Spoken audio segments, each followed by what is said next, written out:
2020 marked a historic point in humanity's history.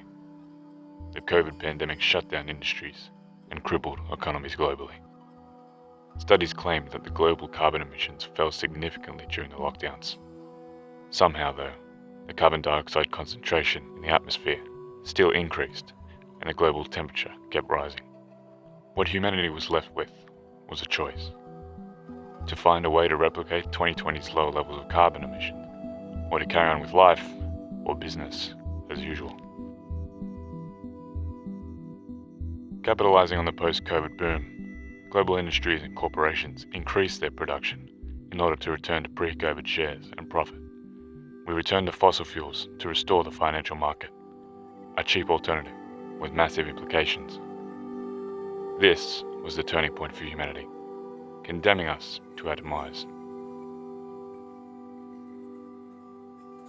The oceans became saturated with carbon dioxide, unable to absorb anymore. The heated water and fisheries that had overwhelmed the biodiversity left ocean life almost entirely extinct. The forests were cut down across the globe, so carbon dioxide couldn't be absorbed photosynthetically. It was absorbed by the atmosphere, as the concentrated levels deteriorated the ozone layer and further heated the land. Our own sources of survival, plants and animals, withered away in the cruel sun. But we developed our own layer of protection: air pollution, scattering the deadly UV rays that now ravage the land. Its toxic chemicals suffocated millions. What scientists warned of was the singular climate events that this would bring about: ice caps melting, seawater levels rising, deforestation, pollution, ocean acidification, unbreathable air. What no one could predict, though, was how each of these factors happened congruently. Each of them increased the rate of each other, and that sped up global warming at an exponential rate. Billions were displaced from their homes. Hundreds of millions died in unlivable conditions due to droughts, heat waves, floods, storms, and other weather events that took lives both directly and indirectly.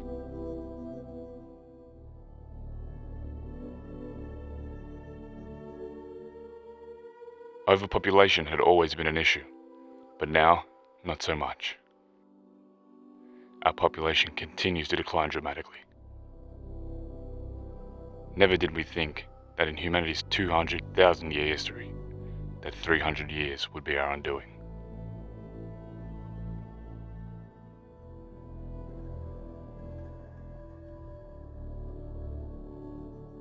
The world wanted change, and we should have been careful what we wished for. The policymakers, too focused on their current issues at the time, damned their children and grandchildren to an unimaginably grim fate. This was once our beautiful blue tiny marble, untouched and unaware. But luckily, this is my timeline. This is not yours. What humans have realized is we have the power to influence the world, to change our destiny, for better or for worse. It starts with the little things, but it can't all be done by us. Governments, corporations, authoritative powers must not only address these issues, but actively tackle them on an international level. Not in 10 years, not in 25, and not in 100 years.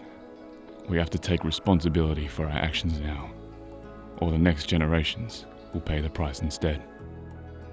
Humanity has achieved more than any living species in the known universe. Let's not throw it all away with one more century.